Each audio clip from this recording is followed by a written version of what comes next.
शोभा नागरगोजे या चॅनलला लाईक आणि सबस्क्राईब करा. धन्यवाद. कितीतरी दिवसापासून ती शबरी माता काय होतं तिच्याजवळ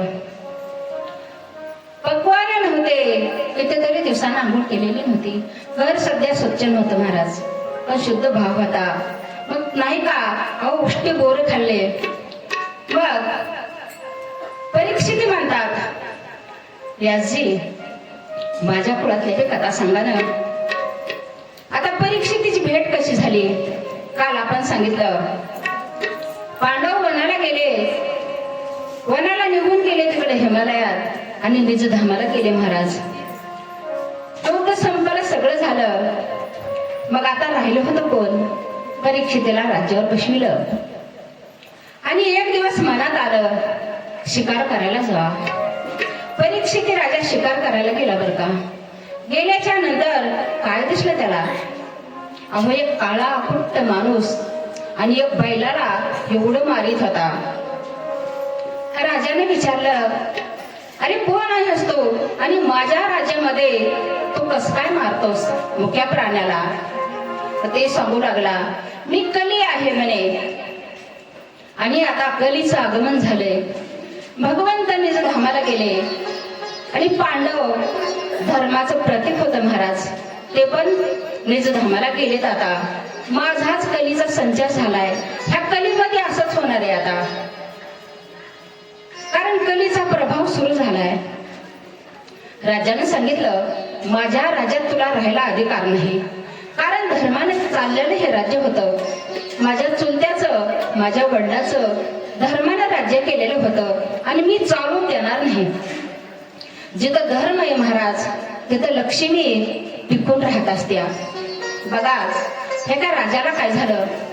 एक राजा बसला होता असा सभेमध्ये आणि त्याच्या घरामध्ये 3-4 लोक निघून जाऊ लागले.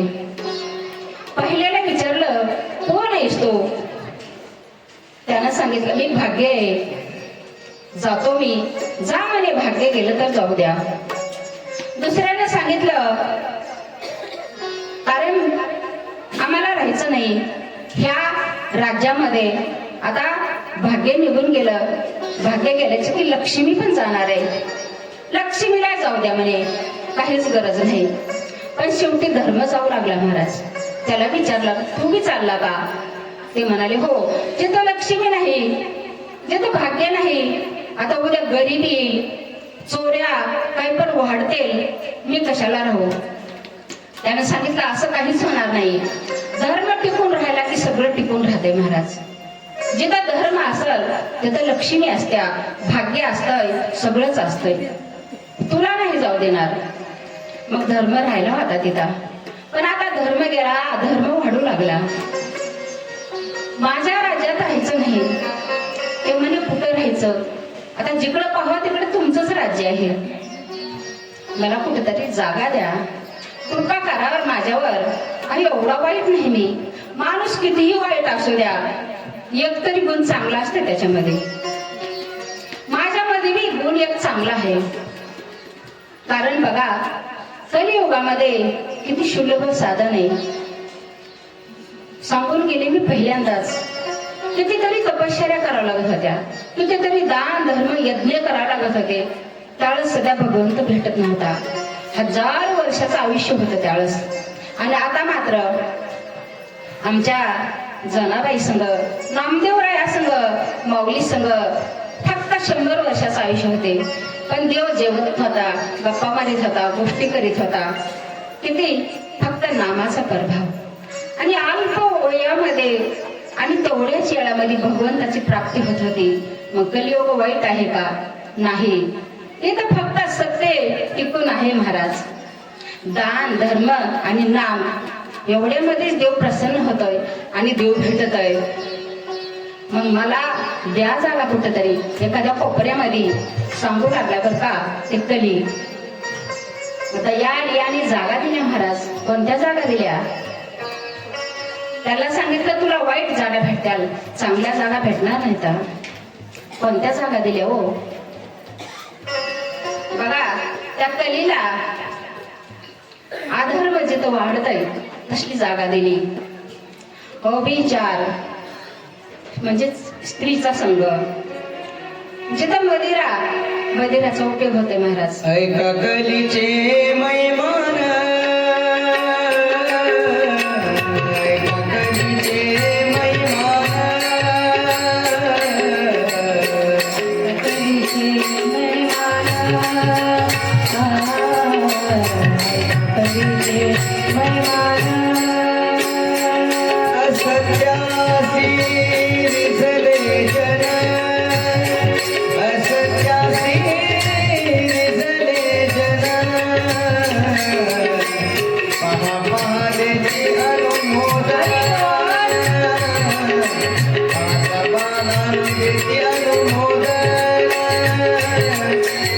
हेळना करीती संतान, हेळना करीती संतांचे.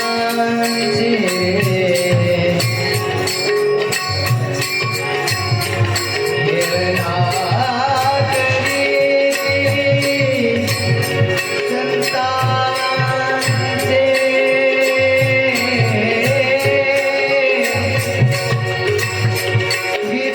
गीतालोपरी गायते चमत्काराचा निराम दे. ऐका कलीचे मैमान, ऐका कलीचे मैमान, ऐका कलीचे महिमान.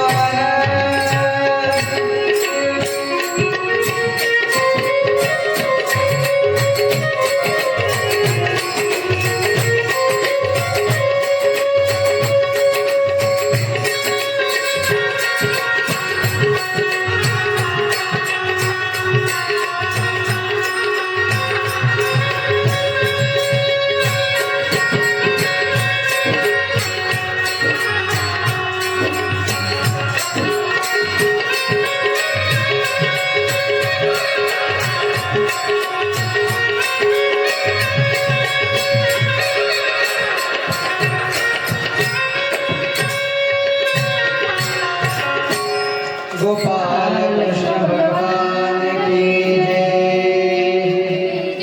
जय. बघा कोणती जागा दिली, जिथं मदिरा पेली जाते महाराज, जिथं जुगार खेळली जाते आणि हिंसा म्हणजे पशुहत्या का करायची. आता 28 नरकाची ज्यावेळेस कथा येईल त्यावेळेस तुम्हाला कळल की पशुहत्या का करायची असते. अहो स्वतःचं शरीर हाताने आपल्या उकळून देतात आणि खायला भेटत येते. हे पाप येणारच येतं पुढं. पशुहत्या नाही करायची. आणि ह्या मदिरानं किती वाईट झाले हो. चांगली नसत्या, उद्ध्वस्त झाले घर, त्याच्या संसारामध्ये काहीच अहो त्याच्या बोलण्यामध्ये इज्जत राहत नाही, संसारात कसलीच माणसाला किंमत राहत नाही. स्वतःची बायको सध्या किंमत करीत नाही त्याला. अहो लेकरू सध्या त्याला ऐकत नाही आणि बाहेरच्या काय किंमत देणार आहे. तर एक माणूस असाच म्हणायचा बघा, सकाळी संध्याकाळी घेऊन यायचा आणि म्हणायचा हे बघ ऐकलंस का. ते म्हणायची सांगा. आता नाही ऐकून काय करणार आहे. नाही ऐकलं तर तिच्या मागं लागायचं काहीतरी. हे बघ आता जर मी निवडून आलो तर काय होईल. गाव सगळं गावाचा कारभार बदल. मी नगरसेवक होईल. पुढे निवडून आलो तर मी मंत्री होईल. बरं पुढं अगं मी पुढे जर निवडून आलो तर पंतप्रधान होईल आणि सगळा देश बदलून टाकील म्हणायचा. त्याच्या पुढे अजून जर मला निवडून दिलं तर मी राष्ट्रपती होईल आणि सगळं बदलून टाकायचा. ते म्हणले नाही नाही तिकडे नाही बदलायचं, ती आमची पार्टी आहे का नाही. महिलांना आपल्या पार्टीला कोण आहे, राष्ट्रपती महिला आहे म्हणून आपण महाग नाही, त्यांच्या बरोबरच येतं. तिनं ऐकून घेतलं आणि काय म्हणू लागली, अहो हे अगोदर काय, हे अगोदर तुम्ही साडीच बदललेली आहे म्हणे. ती साडी आधी बदलून या आणि मग देश बदला. बघा एवढी परिस्थिती होती आपल्या येणाराची. किती खराब आहे वर. मग का प्यायचं? क्या किया क्या किया क्या किया रे क्या किया क्या किया क्या किया रे. तूने जीवन गवा दिया तूने जीवन गवा दिया क्या किया रे. जिसे पाना था मुझको ही खो दिया रे. जिसे पाना था मुझको ही खो दिया रे. जिसे पाना था मुझको ही खो दिया.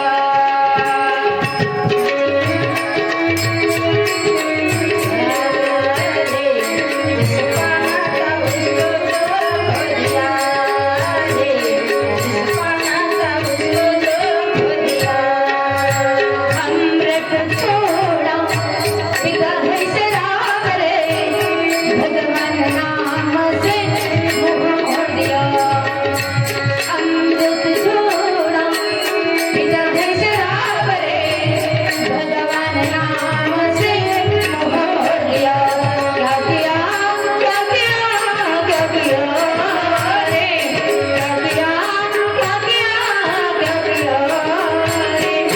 तूने जीवन गवा दिया तूने जीवन गवा दिया क्या किया रे. जिसे पाना था मुझको ही खो दिया रे. जिसे पाना था मुझको ही खो दिया रे. जिसे पाना था मुझको ही खो दिया. अमृत छोड़ा पीता शराब तू. भगवान के नाम से मुँह मोड़ दिया. अमृत छोड़ा पीता शराब तू. भगवान के नाम से मुँह मोड़ दिया. तूने जीवन गवा दिया तूने जीवन गवा दिया क्या किया रे. जिसे पाना था उसको खो दिया रे. जिसे पाना था उसको खो दिया रे. जिसे पाना था उसको खो दिया. गोपाल कृष्ण भगवान की जय. श्रीमद् भागवत महापुराण की जय. राधेश्याम. बघा एवढी खराब असत्या आणि तरी त्याच्यामध्ये लोक आयुष्य बर्बाद करतात महाराज. पण माझ्या साधू संतांनी काय सांगितलं. खूप सुंदर भजनं म्हणतात हो तिकडं. अरे सुबह पे तो शाम उतर जाती है. सुबह पे तो शाम उतर जाती है. शाम पे तो सुबह उतर जाती है. लेकिन हरि नाम का अमृत पी लीजिए तेरी जिंदगी सुधर जाती है. आणि काय म्हणतात. मेरे बाकी बिहारी सावरिया मेरे बाकी बिहारी सावरिया. तेरा जलवा कहाँ पे नहीं है. तेरा जलवा कहाँ पे नहीं है. तेरा जलवा कहाँ पे नहीं है. मेरे बाके बिहारी सावरिया मेरे बाके बिहारी सावरिया. तेरा जलवा कहाँ पे नहीं है. तेरा जलवा कहाँ पे नहीं है. तेरा जलवा कहाँ पे नहीं है.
गोपाल कृष्ण भगवान की जय.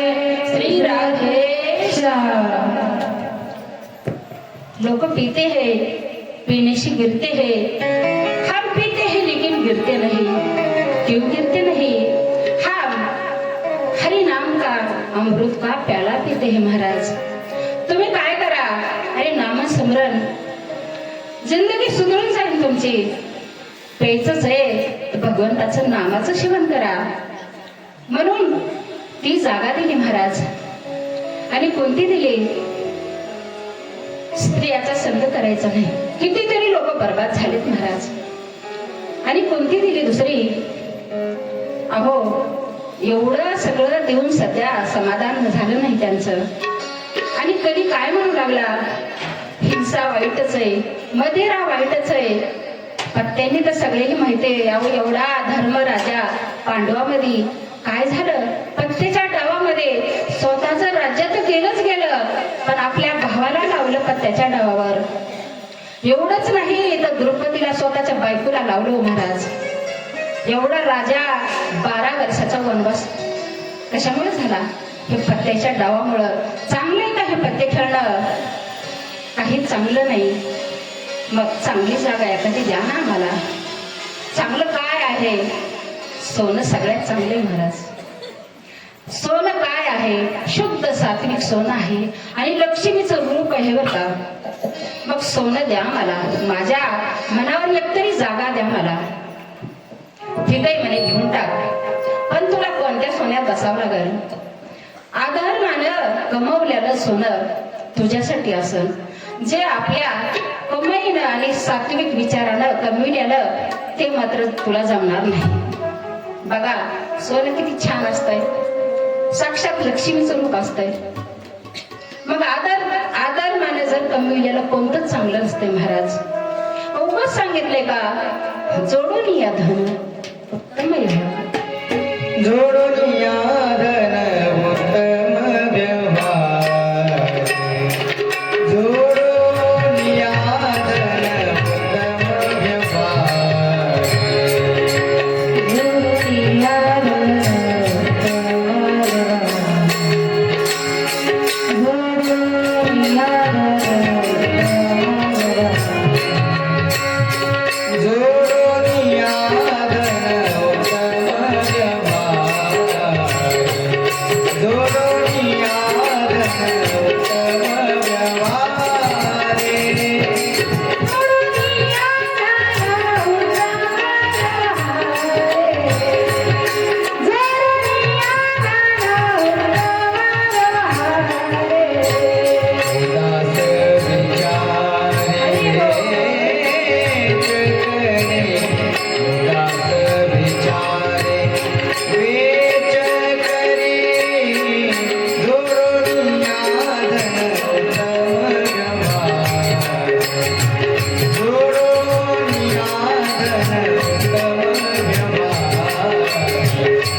तुम्ही जर कमाई केली सांगा.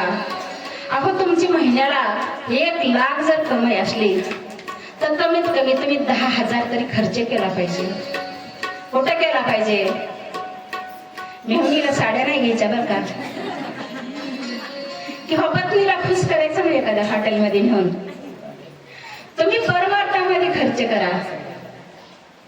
तुमच्या शेतामध्ये 5 लाखाचे उत्पन्न जर निघाले तर तर तुम्ही कमीत कमी 50-25 हजार गावच्या सप्त्याला दे जा. तुम्ही दान धर्म करा, तुमचं पवित्र होते धन ते. असे सत्य होऊ द्या. अहो कितीतरी पुण्य हे बरं का.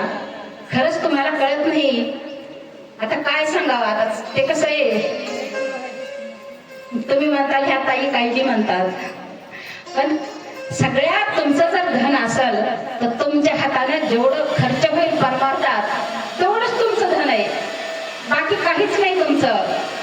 तुम्हाला सांगते, एका गावामध्ये साधू गेला होता आणि साधू म्हणू लागला, सगळ्यांनी सभा जमा झाली महाराज, आणि त्या साधूला म्हणू लागले, साधू महाराज इथं नाही परंपरा मी सांगते, पण तिकडं आमच्या गावाकड खेडेगावामध्ये खूप लोक साधूला वारकरी बाबांना कीर्तन करायला बसतात बरं का. आदर सत्कार सगळं. अहो हे भाग्याने मिळतात. कोणी जात नाही कुणाच्या घरी, कुणी कुणाच्या घरी काय करतात, पाणी सध्या घेत नाही. जिथं पवित्र असल 10 ठिकाणचं अन्न वर्ज्य केले साधू संतांनी.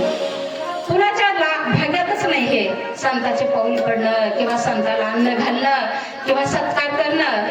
त्याला लई पुण्य लागत आहे महाराज.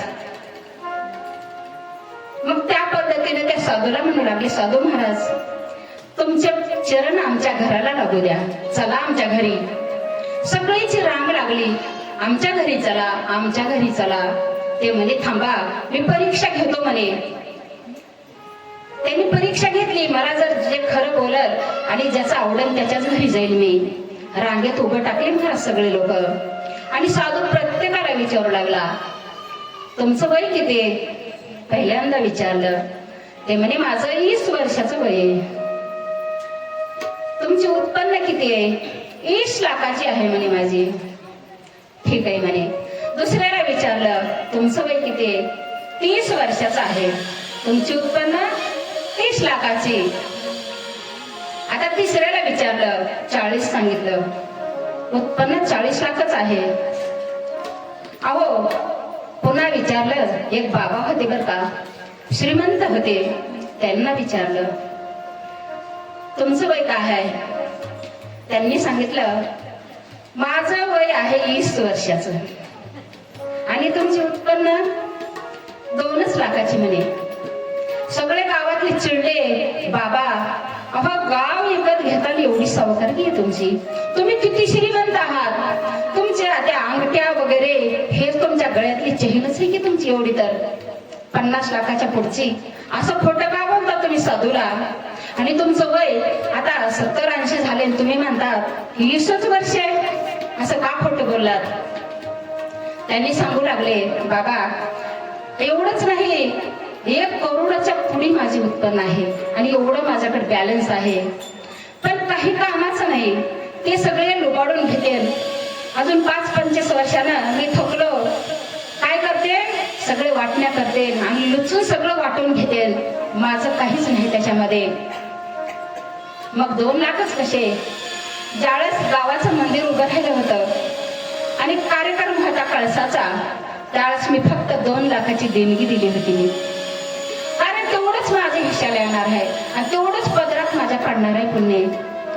कसं आहे बघा, तुमच्या बँकेमध्ये जर तुमचं काय नसल, बॅलन्स नसल, तुम्ही जरी पावती भरली आणि काढायला गेलात, काही भेटणार आहे का तुम्हाला. ते तर बॅलन्स पाहिजे, पुण्याचं बॅलन्स पाहिजे तुमच्याकडे, तर उद्या तुम्हाला भेटणार आहे.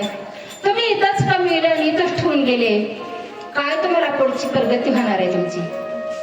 अरे मनुष्याच्या जन्मामध्ये हे तुमच्या हातामध्ये बळ आहे देण्याचं, कमविण्याचं बळ आहे, ताकद आहे देण्याची. उद्या थकलात आणि तुम्ही जर मुलाला सांगितलं मला कार्यक्रम आहे इथं काशी लिंगेश्वर नगरामध्ये, मला फक्त एकच पंगत द्यायचं हो, साधू संताला जीव घालायचे मला, किंवा मला आता एखाद्याला चहा पाजायचा आहे. इथं चहाची पद्धत नाही महाराज, आमचे कलाकार घरीच पिऊन येतात.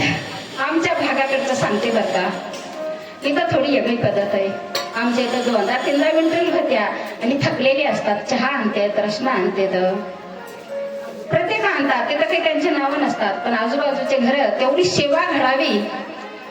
वर्षभरात आपल्या घरी कितीतरी पाहुणचार करून जातात नातेवाईक, आणि जरा वाईट झालं की केलं असं काय केलं त्याने म्हणतात अहो साध्या लग्नामध्ये मीठ कमी पडू द्या काय चव होती त्या भाजीला अळणी भाजी होती खाते तर निघून जातात पण हे एक शीत दिलेले अन्न कोटी कुळाचं उदाहरण तुम्ही एक वारकरी घातला जीव तर 100 ब्राह्मण जीव घातल्याचं पुण्य पडते पदरात अन्नदानाला एवढं महत्व आहे सगळ्यात श्रेष्ठ अन्नदान आहे महाराज पण नाही सुटत हातातून नाही सुटत तुम्हाला एवढा चान्स दिलाय कसा त्या आंधळ्याच्या टाळीमध्ये कावळा कसा सापडत आहे तुम्ही कितीही करा आता मनुष्य जन्म भेटणार नाही तुम्हाला दिलाय पण तुम्ही उपयोग केला नाही त्याचा तुमच्या हाताने दान घडत नाही पुण्य घडत नाही तुम्ही तीर्थयात्रा करीत नाही दुःखी जीवाला कोणा सुखी करीत नाही तुम्ही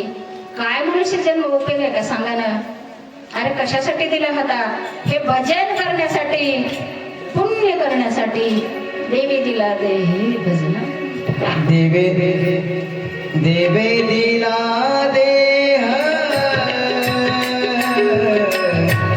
भजना गोमटा हो देवे दिला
देह भजना गोमटा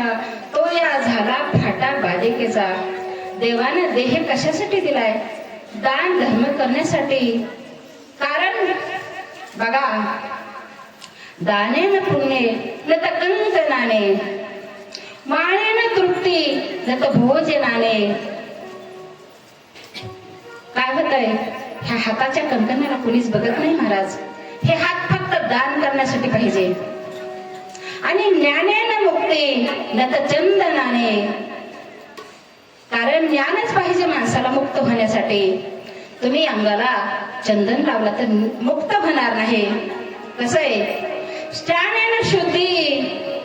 स्नानेन शुद्धी नत भोजनाने भोजन केलं तरी उपयोग नाही शुद्धी कशाला होणार आहे स्नान मग इथं ज्ञान गंगा दारात आल्या तुमच्या आणि तुमच्या दारामध्ये रानामध्ये मोती भेटायला येतं मग तुम्ही समुद्र ढवळ्यात जाण्याची गरज नाही तुम्हाला बसल्या बसल्या किती तुमच्या दारात ज्ञान गंगा आल्या त्या ज्ञान गंगेमध्ये जर जाऊन राहिलात तर काय शुद्ध होणार आहे तुमचं फक्त शरीर शुद्ध होईल पण इथं नामाला तुमचा अंतःकरण शुद्ध होणार आहे आणि पूर्वजांचा उद्धार होणार आहे आणि तुम्हाला सध्या मुक्ती भेटणार आहे महाराज हे ज्ञान यज्ञ आहे साधारण समजू नका तुम्ही भागवताला कारण हे यज्ञ आहे मग पुण्य करायला पाहिजे दान करायला पाहिजे ह्याच्यासाठी देह दिलेला आहे असं झाले बघा आमचं.